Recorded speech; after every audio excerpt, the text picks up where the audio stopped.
जैसा सोचेंगे जीवन में वैसा ही बन पाएंगे। अच्छा सोचेंगे तो अच्छा, बुरी सोच से बुरा बनेंगे। जैसा सोचेंगे जीवन में वैसा ही बन जाएंगे। हाँ, जैसा सोचेंगे जीवन में वैसा ही बन जाएंगे। अच्छा सोचेंगे तो अच्छा, बुरी सोच से बुरा बनेंगे। अच्छा सोचेंगे तो अच्छा, बुरी सोच से बुरा बनेंगे। भली सोच जो भी रखते हैं सुख उनका साथी होता। भली सोच जो भी रखते हैं सुख उनका साथी होता। बुरी सोच रखने वाला तो दुख के ही कांटे बोता। बदले सोच भाग्य बदलेगा, बदले सोच भाग्य बदलेगा, नई मंजिलें पाएंगे। जैसा सोचेंगे जीवन में वैसा ही बन जाएंगे। इतनी ऊंची सोच बनाए जितना हिमालय ऊंचा है। जितनी ऊंची सोच बनाए जितना हिमालय ऊंचा है। दीवारों में द्वार बनाने वाला ही तो पहुंचा है। दीवारों में द्वार बनाने वाला ही तो पहुंचा है। बड़ी सोच का बड़ा है जादू, बड़ी सोच का बड़ा है जादू, काम बड़ा कर जाएंगे। अच्छा सोचेंगे तो अच्छा, बुरी सोच से बुरा बनेंगे। अच्छा सोचेंगे तो अच्छा, बुरी सोच से बुरा न सोचें बुरा न देखें, बुरा न बोले सुने नहीं। बुरा न सोचें बुरा न देखें, बुरा न बोले सुने नहीं। अच्छी सोच दृष्टि हो अच्छी, वाणी बोले मधुर सभी। अच्छी सोच दृष्टि हो अच्छी, वाणी बोले मधुर सभी। चंद्र इसी जीने की कला से, चंद्र इसी जीने की कला से जीवन स्वर्ग बनाएंगे। हाँ, चंद्र इसी जीने की कला से जीवन स्वर्ग बनाएंगे। जैसा सोचेंगे जीवन में वैसा ही बन जाएंगे। अच्छा सोचेंगे तो अच्छा, बुरी सोच से बुरा बनेंगे। जैसा सोचेंगे जीवन में वैसा ही बन जाएंगे। बदले सोच भाग्य बदलेगा, नई मंजिलें पाएंगे। काम बड़ा कर जाएंगे, जीवन स्वर्ग। जिंदगी न बन जाए भला, बोलो। आओ संबोधि धाम में सीखते हैं जीवन जीने की कला।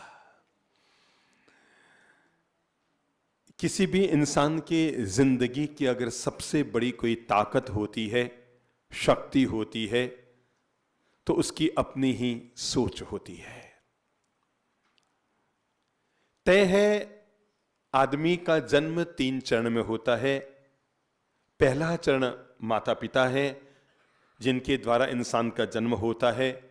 दूसरा चरण उसके गुरु है जिसके द्वारा इंसान का जन्म होता है।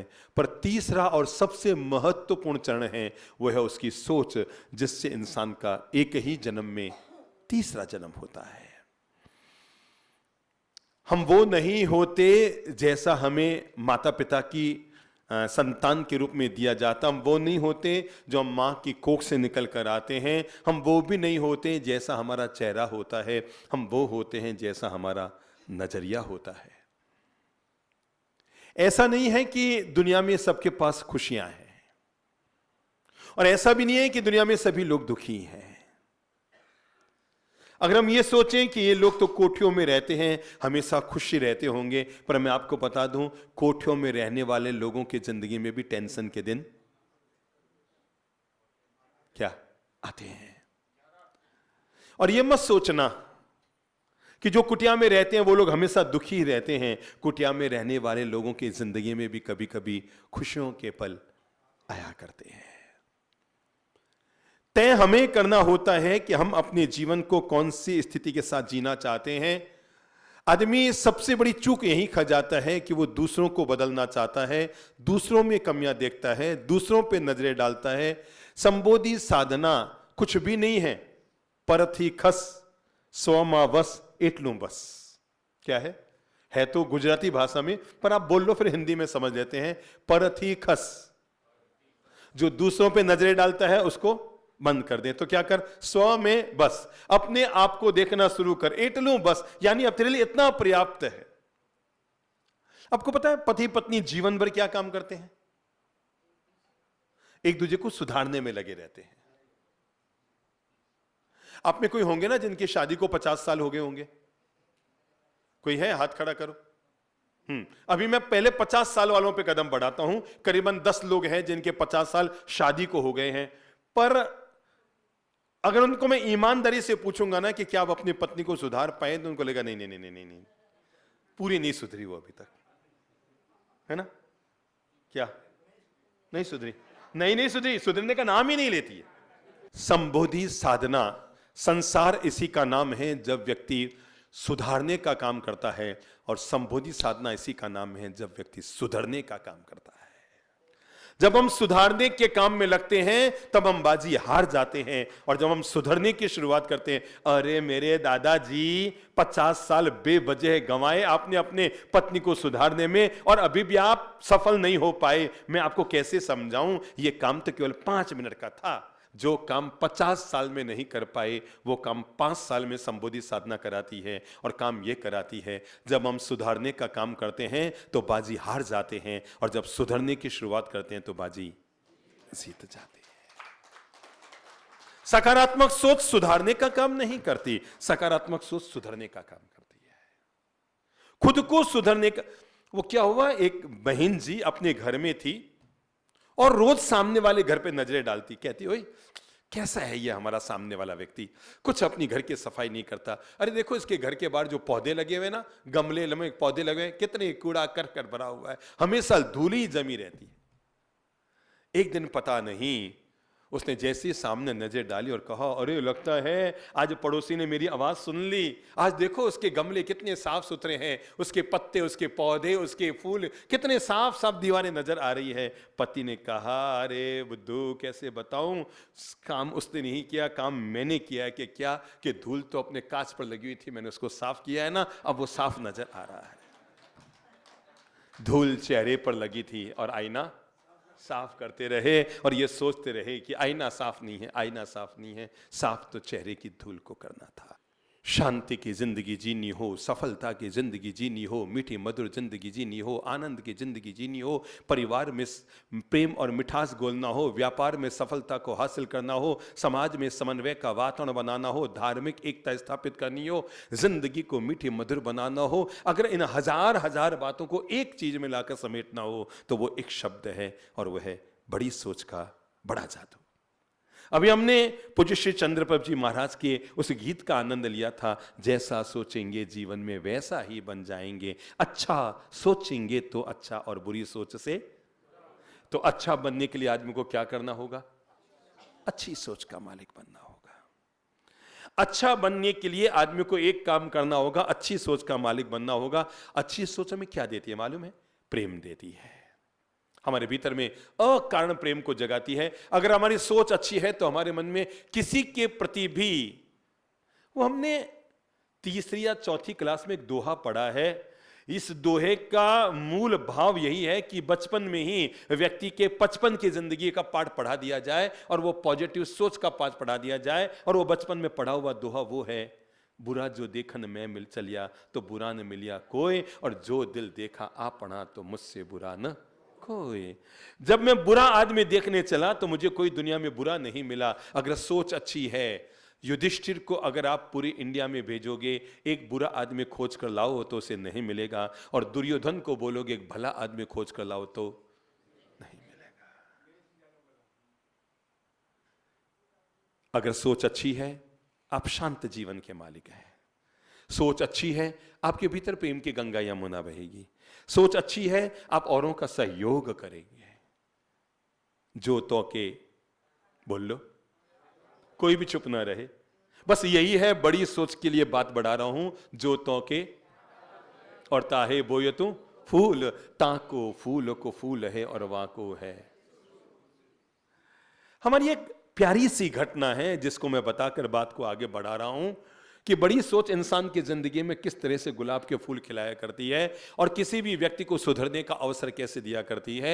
एक व्यक्ति की इच्छा थी कि मेरे जो पड़ोस वाला मकान है कई सालों से बंद पड़ा था, तो उसे लगा इसका मालिक कभी आता ही नहीं है तो मैं इस मकान पर कब्जा कर लूं। बुरी नीयत का आदमी, जिसकी नीयत खराब होती है ना, मैं आपको कैसे बताऊं। एक गरीब आदमी है जिसका वक्त खराब है, एक अमीर आदमी है जिसकी नीयत खराब है। समझ रहे? बोल लो मुंह से। एक गरीब आदमी है जिसका क्या खराब है? वक्त खराब है। और एक अमीर आदमी है जिसकी नीयत खराब है। एक और बुद्धि लगाकर सोचो जिंदगी में किसका साथ जीना चाहिए और किसका साथ छोड़ देना चाहिए। उस गरीब का जिसका वक्त खराब है या उस अमीर की जिसकी नीयत खराब है? किसका साथ छोड़ देना चाहिए? क्योंकि गरीब का अगर वक्त सुधर गया ना तो आपका, अगर उसके 50,000 रुपए उसके पास है तो आपको लौटा भी देगा। पर जिसकी नीयत खराब है, दुनिया में उससे बड़ा पापी कौन होगा जो लोगों का पैसा दबाकर और फिर भी लोगों को पैसा नहीं देता है ना?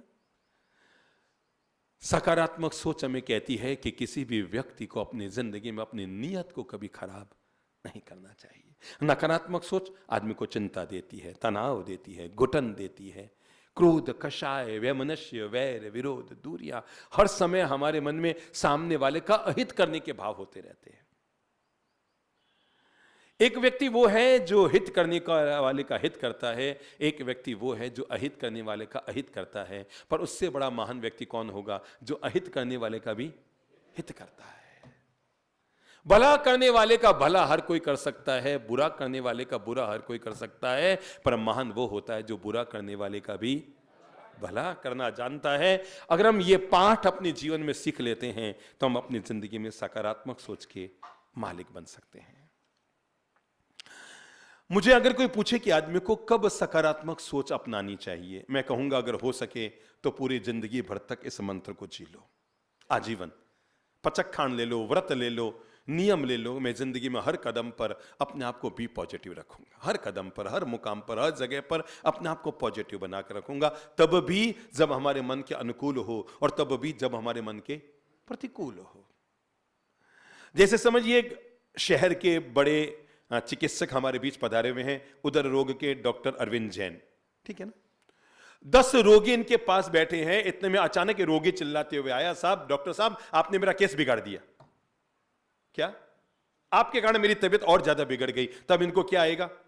आवेश आएगा कि यह बात तो मुझे शांति से अकेले में भी कह सकता था। मेरे 10 रोगियों को भगाने के लिए तो सबको चिल्लाकर कहता है, और ये आवेश में आकर कहेंगे अरे तेरी तो तबीयत ऐसी थी, तू तो है ही ऐसा, ये वो अंट संट। नहीं।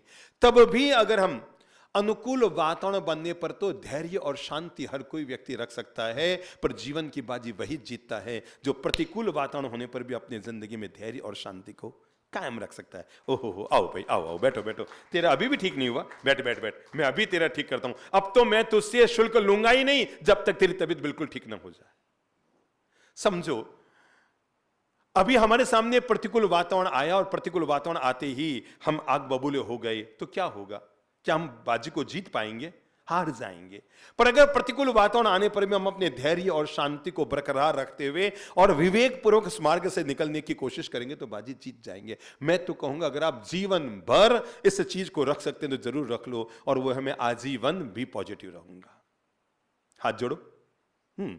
क्या संकल्प ले रहे हैं? मैं आजीवन भी पॉजिटिव रहूंगा। अगर लगता है नहीं नहीं नहीं नहीं नहीं नहीं नहीं नहीं नहीं नहीं मुझे तो जब तक नेगेटिव नहीं हूं तब तक शांति नहीं, तो मन बना लो, अच्छा चलो मैं 3 साल तक, कितने साल तक? 3 साल तक।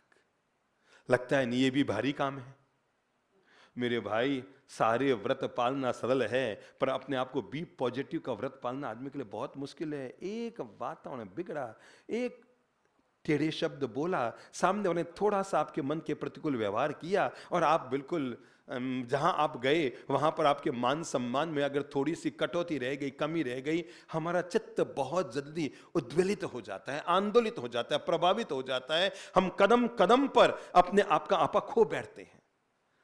अगर आपको लगता है नहीं 3 साल भी ज्यादा है तो 1 साल का तो ले सकते हो ना। अगर लगता है नहीं नहीं नहीं नहीं नहीं गुरुदेव ये 1 साल तो बहुत होता है, इतना थोड़ी रह जाता है पॉजिटिव, मैं तो जब तक नेगेटिव ना बनूं मुझे शांति नहीं, चलो 1 महीने का ले लो। अरे भाई इतना ले लो जब तक अगले शिविर में नहीं आऊंगा है तब तक भी पॉजिटिव रहूंगा। लगता है ये भी संभव नहीं है तो मन बना लूं मैं मार्च महीने में भी पॉजिटिव रहूंगा। लगता है ये भी संभव नहीं है तो मन बना लो मैं 2 मार्च आज की तारीख है इसमें भी पॉजिटिव रहूंगा। लगता है ये भी संभव नहीं है तो घड़ी देख लो अब मैं 1 घंटे तक भी पॉजिटिव रहूंगा। लगता है ये भी संभव नहीं, मैं आपको कैसे बताऊं। अरे पूरी जिंदगी छोड़ो, अगर आप 1 मिनट के लिए भी पॉजिटिव होते हैं तो इस 1 मिनट में घटने वाली घटना की बाजी आप जीत जाते हैं।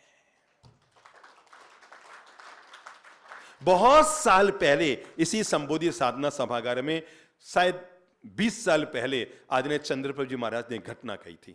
उस समय वो भी यहां पर थे, शैलेश जी लोढ़ा, वो यहीं, मुझे अच्छी तरह याद है, वो यहीं बैठे थे और उन्हें इस घटना को सुनकर इतना आनंद आया था। उन्होंने हमें दोबारा जब मिले कहा सब मैं जहां कहीं भी बोलता हूं और कोई घटना बोलूं कि ना बोलूं पर यह मुझे जरूर याद रह जाती है। और वो घटना है राम और रावण के युद्ध से जुड़ी हुई। कहते हैं राम सेतु बना, यहां तक की खबर सबको है। उसके बाद जब लगभग आधा पौना राम सेतु बन गया तो लंका में खबर पहुंची कि जो शत्रु आ रहा है उसके नाम में इतनी ताकत है कि अगर उसके नाम का पत्थर पानी में डाल रहा है तो वो पत्थर पानी में तैर रहा है। अरे जब वो दुश्मन हमारे नगर में आ जाएगा तो लंका का क्या हाल कर देगा। नाम में ये ताकत है, वो खुद क्या कमाल करेगा। धीरे धीरे ये खलबली वाली बात अगले दिन सुबह तक कहां पहुंच गई? लंकेश के दरबार में। लंकेश के दरबार में यह खबर पहुंच गई तो लंकेश थोड़ा चौंका। सभासदों ने कहा महाराज की जय हो, लंकेश की जय हो महाराज, कुछ तो कुछ करना पड़ेगा। अगर आपने भी रावण के नाम का पत्थर नहीं तैराया तो राम तो बाद में आएंगे और हमारी लंका वासी उनके साथ पहले ही हो जाएंगे। लंका वासियों ने तय कर लिया है कि जैसे ही राम आएंगे हम तो उनके खेमे में चले जाएंगे। दुनिया का तो नियम है, जीत के पलड़े पर सब बैठना चाहते हैं, हारे में कौन बैठना चाहेगा। तो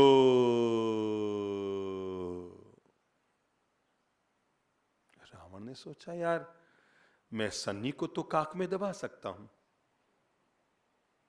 नवग्रह को पांव के नीचे रख सकता हूं, यमराज को अपनी मुट्ठी में बांध सकता हूं, अरे महादेव को भी अपने मुट्ठी में रख सकता हूं, पर ये रावण के नाम का पत्थर तैराना।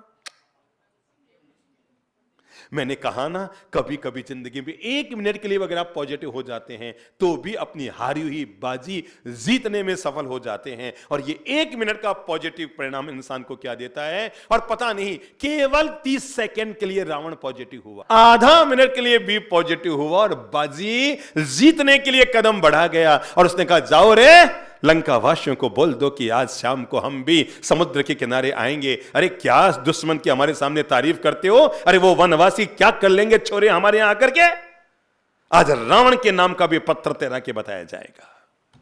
पूरे लंका वासियों को पता था, मंदोदरी को खुद को पता था पत्थर क्या डूबना तय है। पर मैं आज आपको बताता हूं पॉजिटिव थिंकिंग का सिद्धांत असफलता में भी सफलता का मंत्र कैसे देता है। और कहते हैं सांझ को रावण अट्टहास करते हुए लंका के बाहर समुद्र के किनारे आया। लाखों लंका वासी वहां इस आश्चर्य को देखने पहुंच गए कि रावण के नाम का पत्थर कैसे तैरेगा।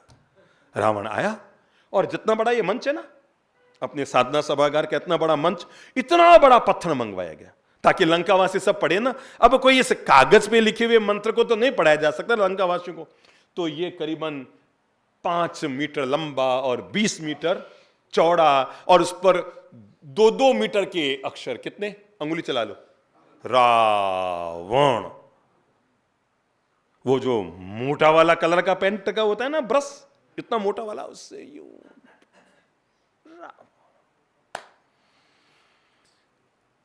सारे लंका वासियों को दिखाया, देख लो रावण है, और पीछे का भी दिखा दिया कि देख लो कुछ नहीं है, सादा है। नहीं तो लोग समझते पीछे राम लिखा होगा, आगे रावण लिखा होगा, लेकिन पूरे पत्थर को लंका वासियों को दिखाया गया। और पत्थर को दिखाने के बाद रावण ने उस पत्थर को उठाया, लाखों लाख लंका वासी खड़े देख रहे थे, और सबको पता था कि पत्थर डूबने वाला है। रावण के नाम का पत्थर तैर नहीं सकता। राम के पास सत्य है, राम के पास शील है, राम के पास संयम है, राम के पास नैतिकता है, राम के पास पवित्रता है, राम स्वयं भगवत तुल्य है, भगवान है। तो उनके नाम का पत्थर तैरा सो तैरे, रावण का नाम का अगर पत्थर तैर गया तो दुनिया में प्रलय मच जाएगा।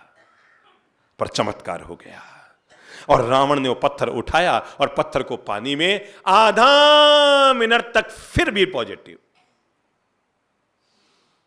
तो कुल मिला के कितना हुआ, 1 मिनट, आधा वहां आधा यहां, और पत्थर को पानी में छोड़ दिया और पत्थर पानी में डूब गया। अगर डूब जाता तो भी पॉजिटिव का सिद्धांत फेल हो जाता। सच्चाई यह है कि पत्थर पानी में तैर गया। रावण का नाम लिखा हुआ है, पत्थर पानी में तैर रहा है, लंका वासी चमत्कार को देख रहे हैं, और यह खबर पूरे लंका में फैल गई। और तो और मंदोदरी भी चकित रह गई, यार क्या आज तो मेरे पतिदेव ने गजब किया, असंभव था। रात को रावण कहां था, अपने बेडरूम में, पास में कौन थी, मंदोदरी, धर्म पत्नी। तो मंदोदरी ने कहा, हे प्राणनाथ, क्या कहा, अब वो आज की तरह है जान जानू ये सब तो जमाने थे नहीं उस समय। उस समय तो प्राण, अब तो क्या है, शब्दों में बहुत बिगड़ाव आया है। घर का सबसे सम्मानित बुजुर्ग व्यक्ति होता है दादाजी, उसको तो हमारे बच्चे अब क्या कह रहे हैं, दद्दू, है ना? सब्जी में कद्दू और घर में दद्दू। घर का जो सबसे सम्मानित व्यक्ति है, जिसके नाम पर घर की जमीन जायदाद का कागज चिट्ठा और वो क्या नाम वो बना हुआ है, रजिस्ट्री की हुई है, जिसके 5 करोड़ के मकान में आप बैठकर रोटियां खा रहे हो, उस दादाजी को तो पुत्र। अभी मैं रायपुर में था ना, तो मैंने देखा एक बच्चा अपने दादा को, इधर मम्मी बैठी है, पापा बैठे हैं, दादी बैठी है, बच्चा कहता मैं बैठा हूं, और बच्चा कहता दद्दू दादू इधर आओ इधर आओ इधर आओ। मुझे समझ नहीं पड़ते रामू को बुला रहा है कि दद्दू को बुला रहा है। अच्छा फिर क्या हुआ है, दादा हो गए दद्दू, और फिर चाचा जी का क्या हो गया, ये बूढ़ों बूढ़ों को कैसे मालूम पड़ गया। अच्छा बच्चे बोलते हैं घर में आपके भी, ठीक है। दादा हो गए दद्दू, चाचा हो गए चच्चू, अच्छा चाचू, और ये अब जीजा जी का नया शब्द निकला है, इतना सा तो मैं तो नहीं बोलता, और छोटा हो गया है। अभी मुंबई जाना, नया नया शब्द है जू। शब्द बड़े बदल रहे हैं अब तो जू जू, और पता ही नहीं लगा माथे की जू है कि रिश्ते की जू है।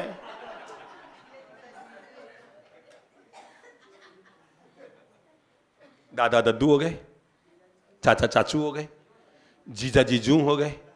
अब आप देखना 5 साल, अभी सन कौन सा है, सन 2023, बस 26, 27, 28 तक में नया एक शब्द आने वाला है, और वो पापा पप्पू होने वाले। अगर आपने जन्म लेते ही बच्चे को न रोका दादा को दद्दू कहने से, तो बच्चा आपको पापा को पप्पू न कह दे तो आप मुझसे बात करना। तो रावण के नाम का पत्थर तैर गया। अब आगे बढ़ो। अब वो मंदोदरी पूछती है, हे प्राणनाथ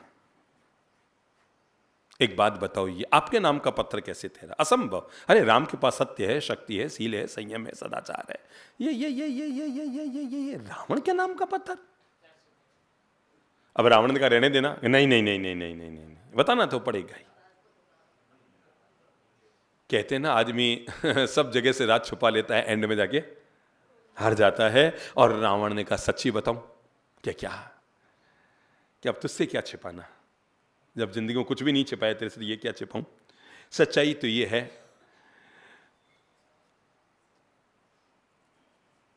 मैंने पत्थर पर तो लिखा था रावण। अब ये मत समझना चंद्रप्रभ जी का सकारात्मक सोच का सिद्धांत आज चलता है, जब से इंसान पैदा हुआ था ना, तब से यह सिद्धांत इंसान के लिए उपयोगी हुआ। दुनिया का कोई भी मंत्र जब पैदा नहीं हुआ था, उससे पहले भी एक मंत्र पैदा हुआ था जिसका नाम था सकारात्मक सोच का मंत्र। यह धरती का आदि मंत्र है। मनुष्य के सर्व सुख, आनंद, प्रेम, मिठास, माधुर्य, खुशियां, सफलता, समृद्धि, इन सब का अगर कोई दारोमदार पहला मंत्र मानवता के लिए रहा है तो सकारात्मक सोच का मंत्र रहा है। तो कहा मैंने कुछ नहीं किया, मैं 1 मिनट के लिए भी पॉजिटिव बना। और भी पॉजिटिव ये बना, मैंने जब पत्थर को पानी में छोड़ा था, पत्थर पे लिखा था रावण, पर मैंने छोड़ते हुए अपने दुश्मन के प्रति अपने मन में पॉजिटिविटी को पैदा किया और मैंने पत्थर को बोला, हे पत्थर, तुम्हें राम की सौगंध डूब मत जाना। क्या आप समझ पाए आधा मिनट का पॉजिटिविटी का सिद्धांत हमारी जिंदगी में क्या खेल खेल सकता है? हारी हुई बाजी भी हमें जिता सकता है अगर हम आधा मिनट भी क्या हो जाते हैं? पॉजिटिव हो जाते हैं। नकारात्मक सोच इंसान के भीतर क्रोध, ईर्ष्या, चिंता, तनाव, दुराग्रह, संदेह, गलत नजरिया ये सब पैदा करती है। और सकारात्मक सोच इंसान के भीतर प्रेम, शांति, आनंद, मिठास भरती है।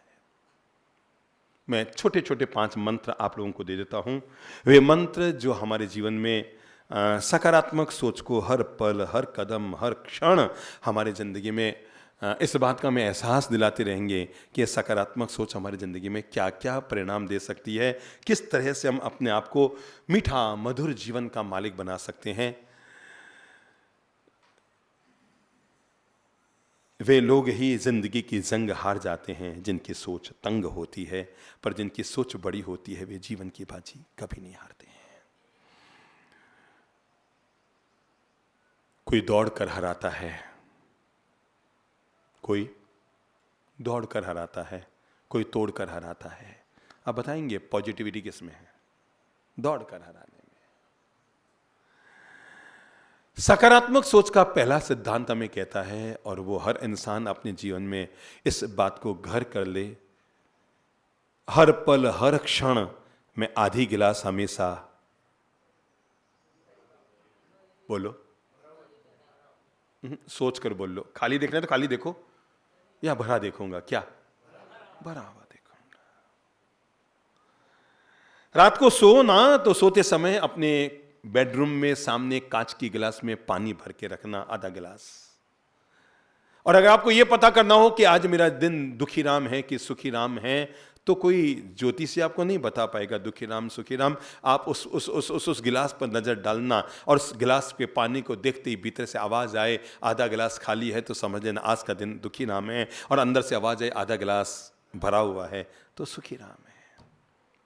दुनिया में कौन है जिसमें कमियां नहीं हैं? बस इन कमियों को नेग्लेक्ट करते हुए विशेषताओं को देखना, इसी का नाम आधा गिलास भरा हुआ है। जैसे ही आप आधा गिलास भरा हुआ देखेंगे ना, आपको औरों में कमियां दिखनी बिल्कुल बंद हो जाएगी। अभी जो आपको कई बार गड्ढे नजर आते हैं ना दूसरों में कि गड्ढे हैं गड्ढे हैं गड्ढे हैं, वो दिखने बंद हो जाएंगे जैसे आप आधा गिलास भरा हुआ देखेंगे। दुनिया में ऐसा कोई नहीं जिसमें कोई कमी नहीं है, पर एक बात विश्वास रखना, अगर आपका नज़रिया अच्छा है तो दुनिया में सब में कोई ना कोई विशेषताएं हैं। केवल नज़रिए को अच्छा करना है, केवल मानसिकता को अच्छा करता है, केवल सोच को अच्छा करना है। अगर आप ये सोचते हैं कि आपका काम सबके बिना चल सकता है तो ये आपका अहम है। बोल लो, अगर आप सोचते हैं कि आपका काम सबके बिना चल सकता है तो ये आपका अहम है। अगर आप ये सोचते हैं कि उसका काम आपके बिना नहीं चल सकता है तो ये आपका वहम है। समझ गए? अगर आप सोचते हैं आपका काम सबके बिना चल सकता है तो आपका अहम है, और आप सोचते हैं आपके बिना किसी का काम नहीं चल सकता, ये आपका वहम है। बड़ी सोच के मालिक बनिए, सबके जीवन में साथ निभाने की कोशिश कीजिए, सबके जीवन में साथ जोड़ने की कोशिश कीजिए। और नहीं तो वो क्या हुआ, एक व्यक्ति ने अपने बच्चे को आवाज दी, बेटा डीपी चेंज कर देना। डीपी समझते हैं ना, व्हाट्सएप में जो साइड में होती है ना गोल गोल गोल गोल, क्या कहते हैं उसको? डीपी कहते हैं ना। आधे लोगों को मालूम नहीं होगा, मैं आपको बता दूं, मोबाइल में जो व्हाट्सएप चलता है ना, मुझे भी अभी अभी पता लगा, मैं समझता नहीं था। तो मोबाइल में जो व्हाट्सएप होता है ना, उसमें साइड में गोल गोल बिंदी होती है, उसमें फोटो होते हैं छोटे छोटे छोटे छोटे से ना, उसको डीपी कहते हैं। तो वो जब पसंद हो तब वो चेंज कर लो। तो बाप ने बेटे से कहा, बेटा मेरा मोबाइल में डीपी चेंज कर देना। उसने कहा, ओ पापा कर लेंगे। मम्मी ने पूछा, बेटा ये पापा डीपी का मतलब, डीपी क्या होती है? कहा, मम्मा डीपी मतलब धर्मपत्नी। सारा मामला बिगाड़ दिया ना। डीपी मतलब धर्मपत्नी।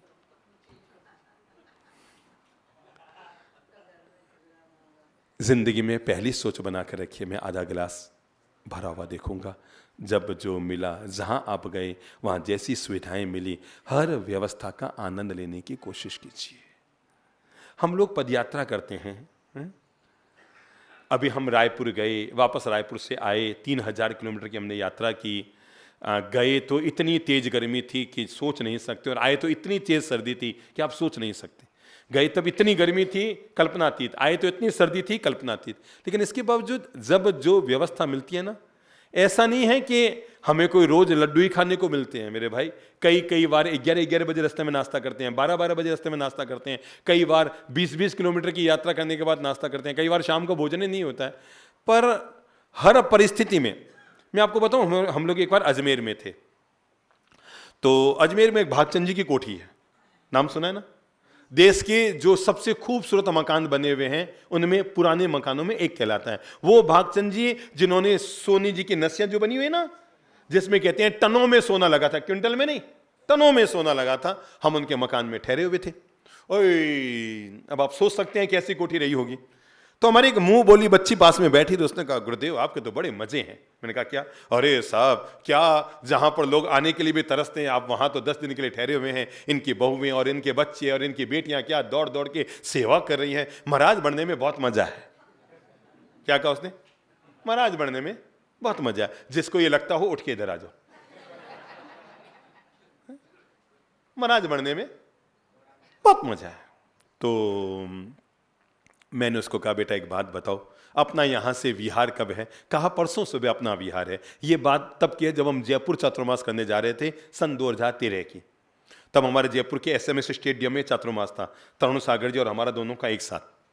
तो मैंने कहा, बेटा मई का महीना है, मई भी नहीं, जून का महीना था। मैंने कहा, बेटा अपना परसों यहाँ से विहार है, अब एक बात बताओ, परसों हम कहाँ ठहरेंगे? तो उसने कहा, मुझे पता है आप हमेशा एक बाहर में एक सरकारी स्कूल है, आप वहीं ठहरते हैं। मैंने कहा, देखो बेटा, यही संत जीवन का आनंद है। आज हम महल में हैं तब भी मुस्कान है, कल हम सरकारी स्कूल में ठहरेंगे, न वहाँ पर AC है, न वहाँ पर कूलर है, न वहाँ पर पंखा है, न वहाँ पर बिजली का कनेक्शन है, बरामदे में अपन मच्छरदानी तान कर सोएंगे, पर आनंद वहाँ भी रहेगा, आनंद यहाँ भी रहेगा। जो ऐसे जीवन को संतुलन से जीना सीख लेता है, आधा गिलास भरा हुआ देखना शुरू कर देता है, वो जीवन की हर परिस्थिति में आनंद की जिंदगी जीना शुरू कर देता है। आधा गिलास भरा हुआ देख। किसी को लगता है मेरी पत्नी बहुत गुस्से ला गई, आधा गिलास भरा हुआ देखो, पत्नी तो मिल गई। कई लोग अभी भी आधा गिलास भरा हुआ देखो। आपको लगता है ना आपका भाई छुप छुपा कर आपसे धन अलग से इकट्ठा करता है, आधा गिलास भरा हुआ देखो, कोई बात नहीं है, तो भाई मेरा ही, मेरे ही घर में रुपये हैं, अब इस कमरे में है कि इस कमरे में, इससे कोई ज्यादा फर्क नहीं पड़ता है। आधा गिलास भरा हुआ देखो। आपको लगता है ना आप अपने ससुराल गए, हर बार जाते हैं तो दरवाजे पर कोई लेने आता है, स्टेशन कोई लेने आता है, 4 मिठाइयाँ बनती है, वापस कोई पहुंचाने आता है। इस बार कोई दरवाजे पे लेने आया ही नहीं, इस बार कोई माल मिठाई हुई नहीं, इस बार आपकी मनारबाजी हुई नहीं, इस बार आपके लिए दिए जले ही नहीं, इस बार आपको लिफाफा मिला ही नहीं। नो प्रॉब्लम, आधा गिलास भरा हुआ देखो। घर जब आओ ना तो अपनी पत्नी को बोलना, पहली बार जिंदगी में ससुराल जाने का आनंद आ गया, हर बार जाता हूं तो लगता है मेहमान बनकर गया, आज पहली बार लगा कि घर का मेंबर बनकर गया। आधा गिलास भरा हुआ। अगर आप पॉजिटिविटी के सिद्धांत को और जीवन में जीना चाहते हैं तो दूसरी बात जीवन में जी लो, और वो है अप्रिय प्रसंग और वातावरण को दिमाग से निकाल दो। किसी ने आपका बुरा कर दिया, हो सकता है उसके भाव कैसे रहे होंगे ये तो उसकी आत्मा जाने। आखिर हर जीव को अपने किए हुए कर्म का फल तो मिलता ही है, आज नहीं तो कल मिलता है, इस जन्म में ना मिले पर भव में मिलता है, अपने अपने कर्मों का फल सबको मिलता है, तो बचेगा तो कोई नहीं ना। पर सबको दंड देने का अधिकार भगवान ने हमको तो नहीं दिया है। तो जीवन में हो सकता है किसी ने हमारे साथ बुरा और गलत किया है, आपके पास पहला विकल्प है, आप भी ईंट का जवाब किससे दे? पत्थर से दें, वहीं आपके पास दूसरा विकल्प है, आप ईंट का जवाब गुलाब के फूल से दें। हाँ, मैंने एक बात शुरू की थी जो मैं बीच में ही अटक गया था, रोक दी थी। मैंने कहा पड़ोसी के बगल में एक पड़ोसी था, मकान खाली था, तो उसकी नीयत क्या थी? पड़ोसी के मकान पे कब्जा कर लूं। और पड़ोसी के मकान पे कब्जा करने की नीयत थी, और संयोग के बाद उस पड़ोसी ने किसी को किराएदार रख दिया वहां पर। अब इसको लगा मेरे अरमान चकनाचूर हो गया, मैं कैसे कब्जा करूंगा। उसने क्या किया, सोचा इस किराएदार को भी भगाऊंगा। तो क्या करता, रोज अपने घर में सारा कूड़ा करकट कचरा इकट्ठा करता, अटरम पटरम खटरम सटरम अटरम खटरम, जो भी मतलब महिलाओं को कह रखा, तुम्हारे बिखरे हुए बाल भी जो टूटे वो भी इसी में, फलों के छिलके भी इसी में, सब्जियों के छिलके भी इसी में, घर का कचरा भी इसी में, अटरम पटरम सब एक थैला रोज भर जाता। और वो रोज सुबह ले जाकर पड़ोसी के घर के आगे खाली कर देता, रोज, महीने में 30 दिन। पर पता नहीं वो किराएदार कौन से मिट्टी का बना था, उसने कभी कोई प्रतिक्रिया ही नहीं दी। वो उठाता और किनारे रख देता, रोज वो डाल के जाता, ये वापस जाता, और एक लोहे का उसने बना लिया, रोज उसको उठाता डाल देता। 3 महीने बीत गए। इस पड़ोसी ने सोचा पता नहीं कौन से मिट्टी का बना हुआ है, कुछ फर्क ही नहीं पड़ रहा है इसको तो। पर एक दिन उसे लगा आज अब कलह की शुरुआत होगी, जब उसने देखा कि उसका पड़ोसी किराएदार भी आज एक थैला लेकर आया है। उसने कहा, सोचा अब लड़ने की शुरुआत होगी। इतने दिन तो एक तरफा वार था। क्रिया तभी तक क्रिया रहती है जब तक उस पर प्रतिक्रिया न की जाए, और जैसे प्रतिक्रिया कर जाती है कि क्रिया बिगड़ जाती है। तो वो पड़ोसी भी एक थैला लेकर आया। इसको तो लड़ने के लिए मौके की जरूरत थी। वो घर से बाहर निकला और चिल्लाता हुआ बाहर आया, क्या कर रहा है? उसने कहा, भाई क्या क्या कर रहा हूं, तो 3 महीने से थैला पटक के जाता है, मैं तो आज पहली बार लेकर आऊं, ये क्या कर रहा? उसने थैला वहां पर रख दिया। जैसे ही रखा कि इस पड़ोसी ने जोर से लात मारी, समझता क्या है तू, मार के भगा दूंगा तेरे को यहां से। पर चौंक गया, जैसे उसने लात मारी तो गजब का करामात हो गया, और उसने देखा कि उस फटे हुए थैले में से केले, एप्पल, मौसम्बी, चीकू, पपीता, अनानास हैं और संतरा, नारंगी, ये सारे फल बिखर गए। वो हक्का बक्का रह गया, मतलब क्या लाया? उसने कहा, फलों का थैला भर के लाया हूं भैया तेरे लिए। उसने कहा, मैं तो तेरे घर पे रोज कचरा डालता हूं, तू फलों का थैला लेकर आया। उसने कहा, इसमें ज्यादा सोचने की कहां बात है, जो आदमी जैसा होता है वो दूसरों को वही देता है। आप सोच सकते हैं लड़ाई को खत्म होने में कितना वक्त लगा होगा। और उसे लगा कि भगना इसे नहीं चाहिए, भगना तो मुझे यहां से चाहिए, जो मैं इतना नीची हरकत कर रहा था। मैंने कहा ना कि हमारे प्रति कोई गलत कर रहा हो तब भी हम उसके प्रति अच्छा करें, ये सकारात्मकता का सिद्धांत है। हाँ, सकारात्मकता का तीसरा सिद्धांत है, और वो है माफ करना सीखें और बातों को भूलना सीखें।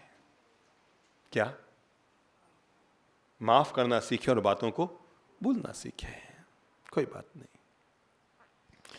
ऐसा था, बात बिगड़ने के योग थे, बिगड़ गई, चलो कोई बात नहीं, माफ कर दो। खुद से गलती हो तो माफी मांग लो, और दूसरे से गलती हो तो माफ कर दो। इससे बढ़कर सकारात्मक सोच का, विराजो प्रभु जी बैठो, 5 मिनट विराज है, हाँ बैठो बेटा बैठो। इससे बढ़कर सकारात्मक सोच का और कोई सिद्धांत नहीं हो सकता। मैं एक बड़ी प्यारी सी घटना 3 मिनट में कहकर आप लोगों को आज जीने की कला का पाठ पूरा कर रहा हूं। हाँ, पहला मंत्र मैंने आपको क्या दिया, फिर से याद कर लो, आधा गिलास भरा हुआ देखो। दूसरा मंत्र मैंने आपको क्या दिया सकारात्मक सोच के लिए, अप्रिय प्रसंग और बातों को भूलने की कोशिश करो। तीसरा मंत्र मैंने आपको क्या दिया, माथे ने अगर हल्को करना है माफी मांग लो, माफ कर दो, आई एम सॉरी भाई, मुझसे चाहे अनचाहे गाहे गाहे ऐसी गलती हो गई, आई एम सॉरी। मन को हल्का कर लो। हो सके तो ज्यादा दूसरों के कामों में दखलंदाजी मत दो। जो आदमी जैसा अपना जीवन जीना चाहता है उसे उसके जीवन का मार्ग जीने के लिए, या जो आदमी जैसा रहना चाहता है, जिसकी जैसी सोच हो, जिसका जैसा नजरिया हो, उसको वैसा जीने दो। और हो सके तो ज़्यादा दिमाग में ईर्ष्या, तनाव, चिंता, अवसाद, घुटन मत रखो। ये सब रखने से हमारे भीतर नेगेटिविटी नेगेटिविटी नेगेटिविटी आती है। कोई भी व्यक्ति सकारात्मक सोच का मालिक कैसे बन सकता है, इससे प्यारी कहानी दुनिया में हो नहीं सकती। और कहते हैं कि जब क्लास में बैठे हुए बच्चों में से आगे पंक्ति में बैठा हुआ एक बच्चा जोर से चिल्लाते हुए बोलता है, सर। टीचर चौंकता है, बोलो। अरे मेरी सोने की अंगूठी खो गई। क्या खो गई? अंगूठी खो गई। टीचर हक्का बक्का रहता है, तू यहां पढ़ाई करने आता है या सोने की अंगूठियां पहनने आता है। अरे उसने कहा सर आज मेरा बर्थडे है ना, तो मम्मा ने सुबह अलमारी के लॉकर में से निकाल कर दी। सर 2 तोले की अंगूठी है वो मेरी, अगर खो गई ना तो मैं तो घर ही नहीं जाऊंगा, और मिली नहीं, मैंने मेरे चुभ रही थी, मैंने यहां खोल के रखी है और अभी अभी गायब हो गई। भारी भारी अंगूठी थी मेरी मम्मी की खुद की। बगल में बैठे बच्चे ने कहा सर अंगूठी देखी तो मैंने भी थी। एक कहता है अंगूठी खो गई, दूसरा कहता है मैंने देखी। तो उस टीचर ने कहा कोई अंगूठी के पर तो लगे हुए नहीं थे कि उड़ के बाहर चली गई, कोई आया नहीं, कोई गया नहीं, तो अंगूठी गई कहां? दरवाजे बंद करो, खिड़कियां बंद करो, मैं सारे बच्चों की तलाशी लूंगा, अंगूठी गई कहां? पर पता नहीं वो टीचर महान नजरिए का व्यक्ति था, उसने कहा नहीं मैं तलाशी तो लूंगा, पर मैं नहीं चाहता जिस बच्चे के द्वारा ये गलत काम हो गया है वो बच्चा सबकी नजरों में गिरे। क्या? सबकी नजरों में। देखो भाई गलती किसी से हो सकती है, पर इतना जरूर ध्यान रखो अपने द्वारा ऐसा कभी पाप ना हो जाए कि सामने वाले व्यक्ति को दुनिया की नजरों में गिरने के लिए मजबूर होना पड़ जाए। और कहते हैं कि तब टीचर ने सारे बच्चों से कहा कि बच्चों अपनी आंखों पर पट्टी बांध लो ताकि किसी को पता नहीं लगेगा किसके जेब से अंगूठी निकली। सबने अपने अपने थैले में से रुमाल निकाला, पट्टी बांध ली। टीचर ने तलाशी शुरू की, उस बच्चे की भी तलाशी ली जिसकी अंगूठी खो गई थी। पता लगा ये बेवकूफी बना रहा हूं। लाइन से तलाशी ली, 15वें बच्चे के पर थैले में जैसे हाथ डाला, कोने में अंगुली डाली तो अंगूठी आ गई। अंगूठी को देखकर टीचर थोड़े आश्वस्त हुए, ओ बच्चे की अंगूठी मिल गई। पर फिर भी उन्होंने सारे बच्चों की तलाशी ली, नहीं तो पीछे वाले कहते आगे वाले चोर थे, हम तो साहूकार थे। अंगूठी मिल गई, बच्चा बड़ा खुश हो गया। Thank you sir, thank you sir, thank you, thank you, मैं जीवन भर आपका आभारी रहूंगा सर सर सर। पर फंसा कौन? जिसके बैग में से अंगूठी निकली। उसे लगा कल प्रार्थना होगी, 1000 बच्चे स्कूल के इकट्ठे होंगे और तब टीचर जरूर कहेंगे अनुभव कि हमारे स्कूल में इतनी बड़ी घटना हो गई और एक बच्चे की अंगूठी गायब हो गई, और अगर भूल से मेरी आंख मिल गई और टीचर ने मुझे यूं कह दिया तो मैं तो फंसा। वो सबसे पीछे जाके खड़ा हो गया और मन में सोच लिया अगर टीचर ने मेरा नाम खोल दिया मैं घर नहीं जाऊंगा, कुएं में कूद के मर जाऊंगा। घटना मैं कैसे आपको बताऊं, कितनी महान घटना है ये हम सब लोगों के लिए, जीवन का पाठ पढ़ने के लिए। और तब कहते हैं टीचर ने उस बच्चे का नाम भी नहीं लिया, कोई चर्चा भी नहीं की। वर्ष पर वर्ष बीत गए, बच्चा पढ़कर निकल गया और टीचर रिटायर्ड हो गई। एक दिन वो बच्चा बढ़ते बढ़ते उस शहर का सबसे बड़ा अमीर आदमी बन गया और उसी स्कूल में उसको वार्षिक समारोह में मुख्य अतिथि बनाकर बुलाया गया। बड़ा खुश था। आज जैसे पूरे देश में आपका सम्मान हो तो उतना मजा नहीं आएगा। अभी आपको यहां बुलाकर माला पहने मजा नहीं, पर आपको गांव में माला पहनाएंगे, थोड़ा सा छाती फूल जाए, गांव में मेरे अपने गांव में सम्मान हुआ। बड़ा खुश हो रहा था वो अमीर आदमी, आज जिस स्कूल में बचपन में पढ़ा था आज वहां जाकर मेरा सम्मान होगा। पहुंचा वहां पर अपनी पत्नी को भी लेकर गया, बड़ा यूं यूं यूं गया, पर पता नहीं जैसे ही मंच पर जाकर बैठा कि सारी खुशियां क्या गायब हो गए, याद नहीं आ गए। इधर जैसे नजर डाली तो देखा वो रिटायर्ड टीचर उसके बगल में बैठे थे। अरे काश तू बुरे फंसे, क्योंकि ये बोलेंगे, मेरा परिचय देंगे और मेरा परिचय देते हुए मेरी तारीफ करेंगे, बताएंगे कि आज हमारे शहर के इतना बड़ा आदमी है। और लोगों की आदत होती है जब भी हम किसी महापुरुष की महानता को बताते हैं तो उसकी बचपन की कमजोरियों को बताते हैं कि अरे बचपन में तो ऐसा था, आज देखो कैसा हो गया। और अगर इन्होंने ये राज खोल दिया कि अंगूठी चुराने वाला बच्चा आज हमारे शहर का इतना बड़ा आदमी बना हुआ है, तो लोग कहेंगे साला चोरियां कर करके बना हुआ है, ये तो बचपन से इसकी चोरियों की आदत थी। पूरे गांव में हो जाएगा, मेरा पूरे नगर में बदनाम हो जाऊंगा कि चोरियां कर करके अमीर बना हुआ है। क्या करूं क्या करूं क्या करूं, अरे क्या करूं, कहीं ऐसा ना हो फिर पछताए क्या हो तो जब चिड़िया चुग गई खेत। क्या करूं क्या करूं। उसने सर के घुटने पे हाथ रखा, सर हाँ बोलो सर, 2 मिनट आपसे बात करना। बोल नहीं सर, थोड़ा सा मंच के पीछे जो कमरा है ना वहां। टीचर थोड़े वृद्ध हो रहे थे पर खड़े हो गए अंदर। बोलो भैया। जाते ही वो तो दंडवत हो गया, सर आज मैं जो कुछ हूं आपके कारण हूं, आपके बदले अगर आपने उस समय मुझे माफ नहीं किया होता, सर अगर उस समय आपने मेरा नाम खोल दिया होता अंगूठी चोरी में, सर मैं पानी में डूब के, तालाब में डूब के, कुएं में कूद के मर जाता। सर मैं जो कुछ हूं, thank you sir, thank you sir, thank you sir, thank you, मैं जो कुछ हूं आपकी बदौलत हूं, बस इतनी कृपा करना, आज भी इज्जत बचाए रखना। इतनी कृपा दादा बनाए रखना, आज भी मेरी भीड़ में इज्जत बचाए रखना। अरे टीचर ने कहा वो तो छोड़, पहले ये बता कि वो अंगूठे चुराने वाला तू है? तो उसने कहा मतलब क्या? मतलब आपको पता ही नहीं है? कि नहीं बेटा, मुझे कहां से पता होगा। बेटा मैंने केवल बच्चों की आंख पर पट्टी नहीं बांधी थी, मैंने अपनी आंख पर भी पट्टी बांध रखी थी। मैं नहीं चाहता जिस बच्चे के द्वारा जिंदगी में ये भूल या अपराध या पाप हो गया है, मैं ये भी नहीं चाहता था कि वो सारे बच्चों की नजरों में गिरे। इतना ही नहीं, मैं ये भी चाहता था वो मेरी नजरों में भी ना गिरे। ये है भी पॉजिटिविटी का सिद्धांत।